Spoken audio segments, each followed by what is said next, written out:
భరద్వాజ్ గారు, అంటే ఇది ఈ అంత చిత్రంలోని కొన్ని డైలాగులు అయితే చర్చనీయాంశంగా మారాయి. ఎవర్రా బాస్, ఎవడికి రా బాస్, ఉండాల్సింది సొంత బ్రాండ్. ఈ డైలాగు అల్లు అర్జున్ గారు చెప్పిన నేపథ్యంలో అది ఒక కుటుంబంలోని ఒక పెద్ద హీరోని టార్గెట్ గా చేసుకొని చెప్పినటువంటి డైలాగ్ అంటూ కూడా దీన్ని ఇప్పుడు సోషల్ మీడియా వేదికగా ట్రోల్ చేస్తూ ఉన్నారు. దాన్ని ఎలా చూడాలి అనే దానికంటే ముందు ఒక విషయం చెప్తానంటే, ఇందాక ఒక పాట కోట్ చేశారు ఆవిడ. అది మన ఊరి కథ అనే సినిమాలో మామ కూతురా నీతో మాట్లాడే పాటలో చరణం అది. సో ఆ రిథం అది పాటలో కనిపించింది మేడంకి. లేదు, ఆ టోటల్ గా రష్మిక అలాగే అల్లు అర్జున్ క్యారెక్టర్ల మధ్య ఆయన డిజైన్ చేసిన తీరు ఆ పాట గుర్తు చేసింది ఆవిడ. ఉండొచ్చు, దాని ఇన్స్పిరేషన్ కూడా ఉందేమో. ఇన్స్పిరేషన్ ఉందా లేదా అనే దానికంటే కూడా చూసిన వాళ్ళకి అది రిఫరెన్స్ అనిపించింది. అలా అనిపింపజేయటం అతనికి తట్టి చేసి ఉండడు, యాదృచ్ఛికంగానే జరుగుతాయి ఇలాంటివి. ఓకే, అది పక్కన పెట్టేస్తే ఈయన చెప్పిన డైలాగులు కూడా వాడి తమ్ముడి కొడుకుకి అందరికీ బాసు నేనే అంటాడు ఆయన. బాస్ అనగానే చిరంజీవి ఆయన గుర్తొస్తారు. చిరంజీవి తడతాడు, తట్టడం వలన వచ్చిన సమస్య ఇది. ఓకే, సినిమాలో యాక్చువల్ గా మా బాస్ వస్తాడు అంటాడు. అవును, బాస్ వస్తాడు అన్నప్పుడు డైలాగ్ ఎవడికి బాసు అన్న తర్వాత దాని కంటిన్యూషన్ లో ఆ బాస్ కి వాడి కొడుక్కి తమ్ముడికి అందరికి నేనే బాసు అంటాడు. అవును, ఈ తమ్ముడు ఎవరు అనేది ఒకటి, ఏ తమ్ముడు అనేది ఒకటి. రెండోది ఈ పెళ్ళాం మాట అనే డైలాగును కూడా రకరకాలుగా వ్యాఖ్యానాలు చెప్తున్నారు, అంటే బిట్వీన్ ది లైన్స్. అవును, అంటే దాన్ని పర్సనలైజ్ చేసుకుంటున్నారు. ఇప్పుడు చాలా సందర్భాల్లో వాళ్ళు ఆ ఇంటెన్షన్ అక్కడే సబ్ టైటిల్ వేయలేదు ఇది చిరంజీవి గురించి అని ఆపాదించుకోవడం. బిట్వీన్ ది లైన్స్ సిద్ధాంతాలు చాలా పుడతాయి. పర్టికులర్ గా ఇప్పుడు అంటే అల్లు అర్జున్ సంబంధించి అయితే మరి కొంచెం ఎక్కువ పుడుతున్నాయి. ఇప్పుడు మట్కా ప్రీ రిలీజ్ ఈవెంట్ లో తను ఒక మాట అన్నాడు, నేను మా బాబాయి అలాగే మా పెదనాన్నగారు వాళ్ళ ప్రేరణతో నేను నటుడవ్వాలనుకున్నాను, వరుణ్ తేజ్ అన్నమాట. వాళ్ళ గురించి నేను ప్రస్తావించకపోతే ఈ వేదిక మీద నేను కృతజ్ఞుడిగా మిగిలిపోతాను అన్నాడు ఆయన. దాన్ని వెంటనే ఇటు ఆపాదించి బిట్వీన్ ది లైన్స్ స్టోరీస్ చాలా చూసాం కదా. ఇలా ఎవరు ఏది మాట్లాడినా ఈ బిట్వీన్ ది లైన్స్ అనే సిద్ధాంతం చాలా బలంగా నడుస్తోంది అల్లు అర్జున్ వ్యవహారం. అందుకని ఈ సినిమా థియేటర్ లో కూర్చున్న వాళ్ళు అక్కడ ఆ ఏరియాలో భూతద్దాలు పెట్టుకుని ఉన్నారు. ఎవరికి ఏది వినిపించాలో అది వినిపిస్తుంది. ఓకే, కాబట్టి అది తట్టింది. దాంతో పాటు ఇంకొక డైలాగ్ ఉంది, ఏది ఈ పెళ్ళాం మాట వింటే అనే డైలాగ్ దగ్గర ఏమో అల్లు అర్జున్ ని పర్సనల్ గా రిలేట్ చేసి మాట్లాడుతున్నారు. అంటే ఆయన నంద్యాల పర్యటన వెనకాల అతని వైఫ్ ఉంది అనేది ఒక సిద్ధాంతం. ఆ సిద్ధాంతానికి భూతంగా ఈ డైలాగుని సెట్ చేయడంతో పాటు అనంతపురం తీసుకెళ్లి గుండు గీయిస్తా అనే డైలాగు చాలా పాపులర్ అయిపోయింది. ఈ అనంతపురము గుండు అనేది వినగానే పరిటాల రవి పవన్ కళ్యాణ్ అనేటువంటి ఒక ఇది గుర్తొస్తుంది. కొంతమందికి అది స్ట్రైక్ అవుతుంది. ఆ స్ట్రైక్ కావటం కోసమే వాంటెడ్ గా ఈ డైలాగ్ పెట్టారు అనుకుంటే, సుకుమార్ నెక్స్ట్ ప్రాజెక్ట్ రామ్ చరణ్ తో చేస్తున్నాడు. అవును, సుకుమార్ ఇమ్మీడియట్ గా చేయబోతుంది. రేపు బుచ్చిబాబు దానిలో కూడా సుకుమార్ ప్రమేయం ఉంది. అవును, ఆ కథలో దాంట్లో ఆ రైటింగ్ లో అతని ప్రమేయం ఉంది. రెండోది అతను నెక్స్ట్ చేయబోతున్న వెంచర్ అతనితో అనేది మాట విన్నాం మనం. అవును, ఇంకా అధికారిక ప్రకటనలు రాలేదు. సుకుమార్ అయితే నెక్స్ట్ తనతోనే రామ్ చరణ్ తో ఉంది. కాబట్టి ఇలా వాంటెడ్ గా సున్నం పెట్టుకునే ప్రయత్నం చేస్తాడా అనేది ఒక చర్చ. పావలా వాటగాడివి నీ మాట నీదేంట్రా అంటూ ఒక డైలాగ్. అలాగే పావలాకి రూపాయి పావలాకి అమ్ముడు పోవడానికి నేనేమన్నా సునీల్ అనుకున్నావు అంటూ ఆ డైలాగ్. ఇవన్నీ కూడా అంటే ఈ పావలా అనే పదం పవన్ కళ్యాణ్ కి కనెక్ట్ అయ్యేలాగా తీశారు అంటూ ఇప్పుడు సోషల్ మీడియాలో చర్చ నడుస్తుంది. దీని మీద ఏమంటారు? అదేనండి, ఏదైనా బిట్వీన్ ది లైన్స్ సిద్ధాంతమే. మీరు వాంటెడ్ గా మీరు కల్పించదలుచుకుంటే దేన్నైనా ఏదైనా చేయొచ్చు. అవును, ప్రతి డైలాగ్ కి వక్రీకరించు ఓడించు అని థియరీ ఉంది తర్కంలో. సో ఆ సిద్ధాంతం ప్రకారం మీరు దేన్నైనా వక్రీకరించి మీ స్టైల్లో మీరు అడాప్ట్ చేసుకుని దాడి చేయొచ్చు, నో ప్రాబ్లం. అది నడుస్తోంది. ఇంటెన్షనల్ గా జరిగిందా లేదా అనేది పక్కన పెడితే, ఒకటి ఇప్పుడు ఈ సినిమా ప్రీ రిలీజ్ ఈవెంట్ జరిగింది హైదరాబాద్లో. ఆ ఈవెంట్ 9 o'clock స్టార్ట్ అయింది. 9 o'clock కంటే ముందు చిరంజీవిని తీసుకురావడానికి వాళ్ళు ప్రయత్నం చేశారు అనే మాట వినిపించింది. చిరంజీవి సున్నితంగా తిరస్కరించిన తర్వాత 9ంటికి మొదలైంది ప్రోగ్రామ్ అనేది. ఆ వేదిక మీద అరవింద్ వాంటెడ్ గానే మగధీర ప్రస్తావన తీసుకొచ్చాడు. తీసుకురావడం ద్వారా ఈ వాతావరణం మీద కొంత నీళ్లు చల్లే ప్రయత్నం ఏదో జరిగినట్టుగా హీట్లు తగ్గించే ప్రయత్నం, ఆ వేడి తగ్గించే ప్రయత్నం చేశాడు ఆయన. కానీ సినిమా రిలీజ్ అయిన తర్వాత మళ్ళీ అగ్గి రాజుకుంది ఈ డైలాగ్స్ నుంచి. కాబట్టి ఇప్పుడు కూడా ఇది మంచిదే అనుకుంటున్నారు వాళ్ళు కూడా. ఇది జరగనివ్వండి, ఎంత జరిగితే అంత సినిమా ఉపయోగపడేదే. నడిచిన తర్వాత ఒకవేళ సీరియస్ అయితే ఆయన రంగంలోకి దిగుతాడు. అరవింద్ రంగంలోకి దిగి వాతావరణాన్ని పూర్తి స్థాయిలో చల్లబరచడానికి సంబంధించిన ట్యాంకులు ఉన్నాయి ఆయన దగ్గర. ఒకటి ఇక్కడ సీరియస్ గా అరవింద్ ఎక్కడా కూడా ఒక హైదరాబాద్ ఈవెంట్ లో మాత్రమే మాట్లాడాడు తప్ప ఇంకెక్కడా ఈ సినిమా గురించి మాట్లాడలేదు. ఒక సినిమా ఈవెంట్ లో నన్ను పుష్ప గురించి దయచేసి అడగద్దు అని ముందే చెప్పేసుకున్నాడు ఆయన. కాబట్టి ఆ ప్రికాషన్స్ ఎందుకు తీసుకుంటున్నాడు ఆయన అంటే, రేపు ఏదైనా పెద్దదైతే ఇది ముదిరితే సర్దుబాటు చేయటానికి తనే బాధ్యత తీసుకోవాలి కాబట్టి ముందుగా మాట్లాడట్లేదు. తెలుసు, ఆయనకు తెలుసు ఇట్లాంటివన్నీ వస్తాయి కాబట్టి, చాలా తెలివిగలవాడు కాబట్టి చాలా దాన్ని తగ్గట్టుగానే ఆచితూచి వ్యవహరిస్తున్నాడు. ఒకటి వాస్తవం, వాళ్ళు అల్లు బ్రాండ్ అనేది ఎస్టాబ్లిష్ చేయదలుచుకున్నారు, అది ఫ్యాక్ట్. మెగా అనే దాంతో అంటే వాళ్ళు విడిగా ఇప్పుడు సఫకేషన్ అనేది ఎక్కడి నుంచి వస్తుంది? చిరంజీవి కూడా సఫకేట్ అయ్యాడు ఇలాగే. ఒకప్పటి చిరంజీవి పొజిషన్ లో ఇప్పుడు అల్లు అర్జున్ ని చూసుకుంటే, అంటే అల్లు రావులంగే కూతుర్ని చేసుకోకపోతే చిరంజీవి పెద్ద హీరో అయ్యేవాడు కాదు అనే ఒక అభిప్రాయం టీకోట్ల దగ్గర విపరీతంగా సర్క్యులేట్ అయింది ఆ రోజుల్లో. ఇదే డైలాగ్ కదా ఇప్పుడు, చిరంజీవి లేకపోతే అల్లు అర్జున్ లేడు అనేది ఇప్పుడు ఎక్కువసారి సర్క్యులేట్ అవుతుంది. ఇది సఫకేట్ చేస్తుంది కదా. ఆ రోజున ఆ మాట చిరంజీవిని సఫకేట్ చేసినట్టు ఇప్పుడు without Chiranjeevi there is no Allu Arjun అనే మాట అల్లు అర్జున్ ని సఫకేట్ చేస్తుందిగా. అవును, ఆయన చిరంజీవి ఆ మాట నుంచి బయటపడటం కోసం నేరుగా ఒక ఫంక్షన్ లో అల్లు రావులంగయ్య గారు వేదిక మీద ఉండగా ఆయన అడిగాడు. ఆ వీడియో ఉంది యూట్యూబ్ లో. మావయ్య గారు, మీ కూతుర్ని చేసుకోకపోతే నేను పెద్ద హీరోని అయ్యేవాడిని కాదు అని చాలా మంది అంటారు, మీరేమంటారు అన్నాడు. దానికి ఆయన సమాధానం ఏం చెప్పాడంటే, ఇది నిజమైతే నా మిగిలిన అల్లుళ్ళు కూడా పెద్ద స్టార్లు అవ్వాలి కదా అన్నాడు. అదే సమాధానం. అవును. కాబట్టి ఇది ఒక గేమ్, ఒక అభిమానుల మధ్య ఘర్షణ జరుగుతోంది. ఈ అభిమానుల మధ్య ఘర్షణ అనేది ఏ ఇద్దరు హీరోల మధ్య అయినా ఉంటుంది. ఇప్పుడు 77 వరకు ఎన్టీఆర్ ఏఎన్ఆర్ అభిమానుల మధ్య ఇలాంటి యుద్ధాలే జరిగేవి. అవును.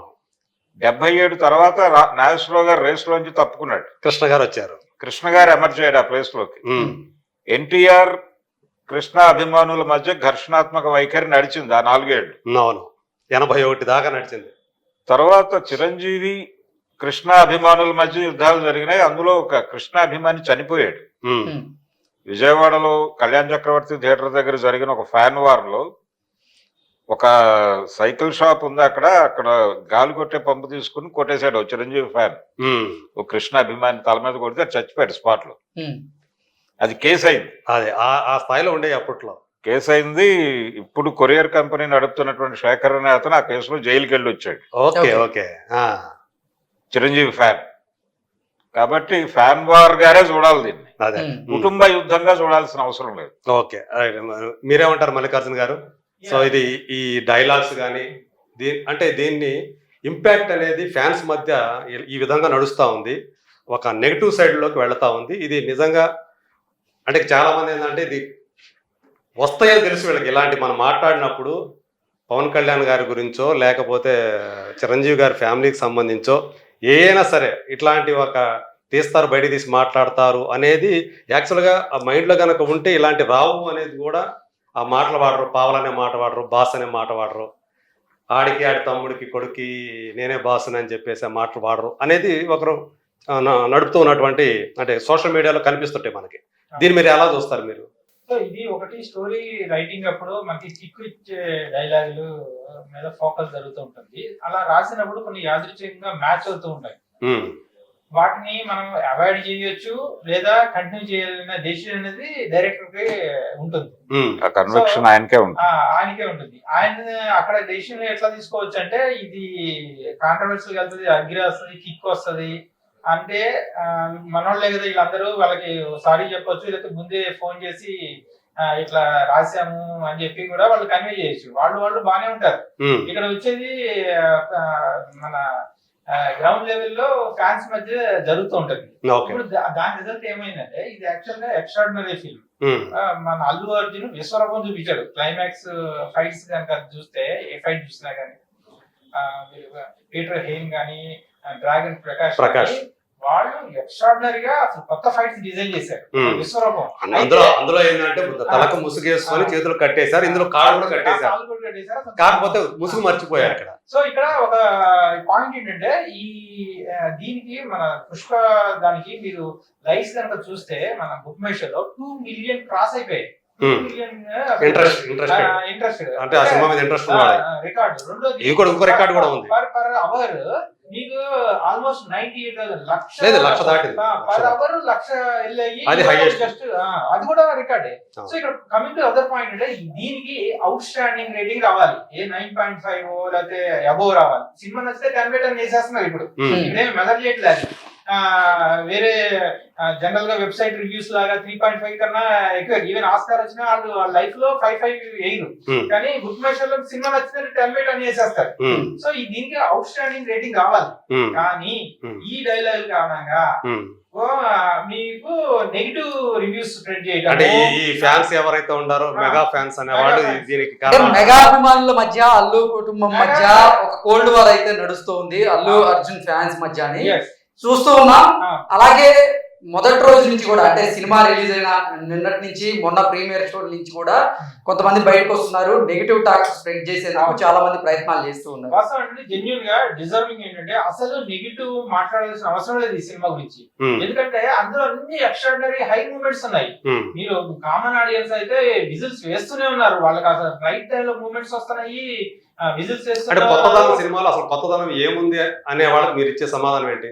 సార్ ఇప్పుడు సారే అడుగుతున్నారు, నాకు కొత్తదనం ఏమి కనిపించదు, కొత్త పాయింట్ అంతా కూడా మీకు ఆ నేపథ్యమే నల్లమల్ల అడవుల నేపథ్యమే ఈ కేవలం ఈ సినిమాకే శేషాచలం నల్లమల్ల అంటున్నాను, శేషాచలం. మీకు ఆ ఏది శాండిల్వుడ్, రెడ్ శాండిల్ దానికి ఆ నేపథ్యమే ఈ సినిమాలో ఎక్స్ట్రాడినరీగా అది ఫస్ట్ పార్ట్ లో చూసేసాం కదా. ఇప్పుడు దీంట్లో అసలు అది అన్బిలీవబుల్ స్టంట్స్ ఉన్నాయి కదండి. అంటే మీరు అనేది ఆ స్కేల్ అనేది స్కేల్ తీసుకొచ్చాడు కదా. అదే కొత్తగా ఉందండి. అంతే, అదే కొత్తగా ఉంది. ఈ సినిమానే ఇంకా అది కొత్తది. మనం you cannot compare with any other film. Okay okay అండి. రెండోది ఏంటంటే యాక్షన్ ప్లస్ ఫ్యామిలీ సెంటిమెంట్స్. ఈ ఇప్పుడు మనం బోయపాటి సినిమాలో చూస్తాం, దాని నుంచి 10 times ఇందులో కనిపిస్తుంది. అది పుష్పరాజు యాటిట్యూడ్, యాక్షన్, అతను పర్ఫార్మెన్స్ ఎక్స్ట్రాడినరీగా ఉన్నాయి అవి. సో ఇవి అట్రాక్ట్ చేసేవి. ఎన్నో ప్లస్ పాయింట్స్ ఉన్నాయి. భరద్వాజ్ గారు అన్నట్టు టెక్నికల్ గా అయితే రైటింగ్ లో కొంచెం జాగ్రత్త తీసుకోవాల్సింది, ఎడిటింగ్ లో కొంచెం జాగ్రత్త తీసుకోవాల్సింది అని ఉంది. పాసిబిలిటీ ఉంది. కానీ మీకేంటంటే అసలు full dum biryani, full meals 2-3 కలిసి ఒకటే లాంటిది ఆయన వడ్డించేశారు. మీ ప్రెడిక్షన్ అంటే కలెక్షన్స్ పరంగా ఈ సినిమా అంటే 2000 crores క్రాస్ చేస్తుందని మొదట్లో అంచనాలు వేశారు, అది అవుతుంది అనుకుంటున్నారా? ఇది దీనికి ఒకటే అండి, ఇది రేట్ మాత్రం అరాచకం. ఇప్పుడు మనం ఆ శాండిల్వుడ్ కొట్టిన రేట్లు, టికెట్ రేట్లు పెట్టడం అన్యాయం. సామాన్యుడి స్థాయి కాదు అది. అంటే సామాన్యుడు ఇప్పుడు ఈ సినిమాకి దూరం అయినట్లేనా ఈ రేట్ల ద్వారా? మీరు ఎవరైతే మన సామాన్యుడు ఉంటారో వాళ్ళే వచ్చారు, వాళ్ళు వచ్చేసేసారు. వాళ్ళకి ఎంత రేట్ పెట్టినా వచ్చేసేసే పరిస్థితి. అది మొదటి రోజు. ఇప్పుడు ఈ సినిమా 2వ సారి 3వ సారి కూడా చూసే పరిస్థితి. ఎందుకంటే డైలాగులు కొన్ని సీన్స్ కారణంగా కొన్ని నాన్ స్టాండర్డ్ థియేటర్లు చూసి వాళ్ళకి అర్థం కాక ఈ సినిమా మళ్ళీ చూడాలని చెప్పి మల్టీప్లెక్స్ వచ్చే పరిస్థితి ఉంటది. ఏవైతే క్వాలిటీ థియేటర్స్ ఉంటాయో నేనే ఈ సినిమా చూసిన నైట్ ఇది ఫ్యామిలీ సినిమా, నా మిసెస్ ని డాక్టర్ తీసుకుని వెళ్ళాలని డిసైడ్ చేయాలి, సండే వెళ్దాము, మంచి థియేటర్ సెలెక్ట్ చేసుకుందాం అనుకుంటారా. సో సినిమా కథ ఏంటో తెలుసు, అయినా కానీ నాకు చూడాలనిపిస్తుంది అంటే మళ్ళీ చూడాలనిపిస్తుంది అంటే లేడీస్ ఫిమేల్ సెంటిమెంట్స్ కానివ్వండి చాలా సున్నితమైనవి, చాలా జాగ్రత్తగా టైటిల్ చేశాడు. దాన్ని అద్భుతంగా పండించడం జరిగింది. నీళ్ళు వస్తాయి. పర్వాజీ గారు, మీరు చెప్పండి, ఈ సినిమా టికెట్ల రేట్లు పెంచిన నేపథ్యంలో ఇది సామాన్యుల పాలిట భారంగా మారిందని, అందుకే సామాన్యులకి ఈ చిత్రం దూరం అయింది, అందుకే ఇప్పుడు టికెట్లు కూడా తెగడం లేదు అనేటువంటి వార్తలు అయితే స్ప్రెడ్ చేస్తూ ఉన్నారు. దీని ఎలా చూడాలి? ఒకటి ఈ సినిమా మీద హైప్ క్రియేట్ చేయడం వెనకాల ప్రోగ్రామే ఇది. హైప్ క్రియేట్ చేయటం, ఈ ఫీవర్, ఇదంతా ఈ నేపథ్యంలో ఈ రేట్లు వర్కౌట్ చేయటానికే. ఓకే, దీనికోసమే వాళ్ళు చాలా ఇన్వెస్ట్మెంట్ కూడా పెట్టారు. ఏది పాట్నా ఈవెంట్ దగ్గర నుంచి మీరు గమనిస్తే ఆ హైప్ అలా డిజైన్ చేసుకుంటూ వెళ్ళారు. ఏదైనా సరే బ్రాండింగ్ అనేది జరుగుతోంది. మార్కెట్ ఎకానమీలో బ్రాండింగ్ అనేది ఒక ప్రోగ్రామ్, దేనికైనా సరే. అంటే ముందర బడ్జెట్ పెట్టిన తర్వాత దానికి తగ్గట్టు అది మళ్ళీ రికవర్ కావాలంటే ఏమేం చేయాలి అనేది కూడా అది అందులో భాగమే. ఈ రేట్లు పెంచడానికి తగ్గట్టు గ్రౌండ్ ప్రిపేర్ చేశారు. అదే ఫలితమే, చేసిన ఫలితమే చూసాం మనం. అయితే సామాన్యులు థియేటర్కి వెళ్తారా లేదా అనేది వేరే గొడవ. ఇప్పుడు ఏం జరగబోతోంది అంటే భవిష్యత్తులో ఒక కాన్స్పరసీకి డిజైనింగ్ అయిపోయింది. సింగిల్ స్క్రీన్స్ అన్ని కూడా మల్టీప్లెక్స్లుగా మారిపోవాలి, లేదంటే గనక రియల్ ఎస్టేట్ వెంచర్లుగా వెళ్ళిపోవాలి. సింగిల్ స్క్రీన్ థియేటర్లు నెమ్మదిగా మీకు ఒక 5-6 ఏళ్లలో ఉండవు, కనుమరుగు అయిపోతాయి. ఈ సింగిల్ స్క్రీన్ లో చూడటానికి అలవాటు పడిన మీరు చెప్తున్న సామాన్య ప్రేక్షకులు వాళ్ళందరినీ ఓటీటీ ఆడియన్స్ గా తరలించేస్తున్నారు. ఓటీటీలకు కూడా మనుషులు కావాలి కదా, మరి ఆ బిజినెస్ కూడా ఉండాలి కదా, సస్టైనబిలిటీ ఉండాలి, ప్లాట్ఫామ్ బతకాలి కదా. ఇప్పుడు అల్లు అర్జున్ అభిమానులు ఉంటారు సార్, ఇప్పటి నుంచో ఈ సినిమా కోసం ఎదురు చూస్తూ ఉంటారు. మొదటి రోజు ఈ చిత్రానికి వెళ్ళి వీక్షించాలి అనేటువంటి కోరిక అయితే చాలా మందిలో ఉంటది, కానీ వాళ్ళు ఊహించని విధంగా టికెట్ల రేట్లు అయితే పెరిగాయి. అభిమానుల్లో మాత్రమే కాదండి, జనాలు మొత్తం మీద ఉంది. ఇది ఉండటం వలనే దీనికి ముందు వారం క్రితం రిలీజ్ అయిన సినిమాలు ఏవి బతకలా. అంటే థియేటర్కల్ ఎక్స్పీరియన్స్ ఇచ్చే సినిమా ఇంకో 4 రోజుల్లో చూడబోతున్నాం మనం. దానికోసం టైము, మనీ మొత్తం అలా ఆపుదాం. కొన్ని సినిమాలకి, దీనికి ముందు రిలీజ్ అయినటువంటి 3-4 సినిమాలకి షోకి ఒక్క ఆడియన్ కూడా రాక షోలు క్యాన్సిల్ చేసిన సందర్భాలు ఉన్నాయి, విజయవాడ లాంటి సెంటర్ లో కూడా. ఇక్కడ ఇదే పాయింట్ వస్తారు. ఇక్కడ కొన్ని థియేటర్లో, మన హైదరాబాద్ లో కూడా, ఇక్కడ చూస్తేనేమో మనం బిఎంఎస్ లోనో కానీ ఇంకో దాంట్లో కానీ చూస్తే కనుక ఆన్లైన్ ప్లాట్ఫామ్ లో టికెట్ సేల్ అయినట్టు కనిపిస్తున్నాయి. థియేటర్ లోపలికి వెళ్తేనేమో 10 మంది కూడా కనిపించట్లేదు అని చెప్పేసి మనకు కొన్ని ఆల్రెడీ నిన్న సాయంత్రం కొన్ని ఇవి కూడా వచ్చినాయి, మనకి పిక్చర్స్ కూడా వచ్చినాయి. సో దీన్ని ఎలా చూడాలి? నిజంగా దీనికి కూడా కార్పొరేట్ బుకింగ్స్ అనేవి జరిగినాయి అంటారు. కార్పొరేట్ బుకింగ్స్ జరిగినాయి, కార్పొరేట్ బుకింగ్ చేస్తున్నారు. ఓకే, చేయటం అనేది మనకి మొదటి నుంచి కనిపిస్తుంది. ఏది బుకింగ్స్ ఓపెనింగ్ కంటే ముందే జరిగింది ఇది. ఆ ముందే జరగటంతో మీరు ఇమ్మీడియట్ గా ఓపెన్ చేసినా కానీ మీకు ఎక్కడ ఓకే కొన్ని ఆల్రెడీ సోల్డ్ అవుట్ అనేది తెలిసిపోతాడు. అదే అంటే బ్లాంక్ కనిపిస్తూ ఉంటాయి మనకు సోల్డ్ అవుట్ కాదు, మీకు గ్రీన్ గా కనిపించింది నొక్కినా మీకు ఇమ్మీడియట్ గా కనెక్ట్ కావట్లేదు. ఓకే, రిఫ్రెష్ అనే ఆప్షన్ వస్తుంటుంది. మీరు రిఫ్రెష్ చేసినా అది అవ్వట్లేదు. అది ఫాస్ట్ ఫిల్లింగ్ కాదు, గ్రీన్ కూడా ఉందంటారా? గ్రీన్ కూడా నడుస్తుంది. ఓకే, అందుచేత అది క్రాష్ అవటం అంటారు. అప్పుడు క్రాష్ ఏదైతే క్లిక్ చేశారో దాని ఎక్కువ మంది ఆ బటన్ హెవీ రష్ ఉంది అనేది కూడా ఒకటి, మీకు ప్రొజెక్షన్ కూడా జరుగుతోంది. అన్ని ఉన్నాయి, ఎన్ని మాయలు చెయ్యాలో అన్ని చేస్తున్నారు మార్కెటింగ్ సైడ్. అంటే దీని ద్వారా ఏంటి, మీకు ఒక ఇంప్రెషన్ క్రియేట్ అవుతుంది. ఈ సినిమా అనేది ఓకే, ఈ టికెట్ సంపాదించడం అనేది కష్టసాధ్యము అనే అభిప్రాయం మీలో కలిగించడం, ఓకే, ఆ క్యూరియాసిటీని పెంచుతుంది. అప్పుడు ఓకే, మీరు ఒక అరగంటకి మళ్ళీ ట్రై చేస్తారు, అప్పుడు దొరికేస్తుంది టికెట్. ఆత్రం పెంచుతారు మనలో. ఇదొక వ్యూహాత్మకమైన కార్యక్రమం నడుస్తుంది సార్. ఈ వ్యూహం సక్సెస్ అయ్యేటువంటి అవకాశం ఉందా? ఎందుకు అడుగుతున్నాం అంటే, ఇప్పుడు టికెట్ల రేట్లు హైక్ చేయడం వల్ల చాలా మంది కూడా సినిమాకి వెళ్లేందుకు ఇంట్రెస్ట్ చూపించడం లేదు. సినిమా రేట్లు తగ్గాక అప్పుడు వెళ్దాంలే అంటూ చాలా మంది ఆలోచిస్తున్నారు. ఇది సినిమా కలెక్షన్ల మీద ప్రభావం చూపించేటువంటి అవకాశం ఉంది అంటూ చాలా మంది విశ్లేషకులు చెప్తున్నారు. ఇప్పుడు ఒకటండి, రన్ మీద ఎవరు దృష్టి పెట్టడం లేదు. రన్ అనేది పాత రోజుల్లో ఉండేది. మొదటి వారం రోజులు ఓపెనింగ్స్ వస్తాయి, తర్వాత రన్ ఎంత వస్తుంది అనుకునేవాళ్ళు అప్పుడు. ఇప్పుడు ఆ పరిస్థితి లేదు. మీరు మొదటి వారం మొదటి వారం ఏమి సంపాదించగలిగారో అదే సంపాదన, ఆ తర్వాత లేదు. ఓకే. కాబట్టి ఫస్ట్ వీక్ కలెక్షన్స్ మీదే. అంటే ఇప్పుడు సినిమాకి సంబంధించి ప్లాట్ఫామ్స్ పెరిగాయి. ఉమ్, ఈ సినిమా ఆల్రెడీ నైట్ అంటే 9:30 షో కంక్లూడ్ అయిన ఒక గంటకి ఉమ్, ఇంటర్నెట్ లో చాలా ప్లాట్ఫామ్స్ మీద అవైలబుల్ గా ఉంది. అది డౌన్లోడ్ చేసి సర్క్యులేట్ అవుతోంది. ఒకసారి అసలు యూట్యూబ్ లో కూడా చేసేసారు, తర్వాత డిలీట్ చేశారు సందర్భం కూడా మనకు ఎదురైంది అవును, నిన్న. అంటే యూట్యూబ్ కంటే కూడా ఇతర ప్లాట్ఫామ్స్ లో అవైలబుల్ గా ఉంది. ఆ, పైగా వాళ్ళు ఛాలెంజ్ చేశారు, ఉమ్, మీరు ఏం చేసుకుంటారో చేసుకోండి అన్నాడు. ఆ మధ్య ఐబొమ్మకి సంబంధించి ఉమ్. మేం చేస్తాం, మీరు ఏం చేస్తారో చేసుకోండి అన్నాడు ఓపెన్ గానే.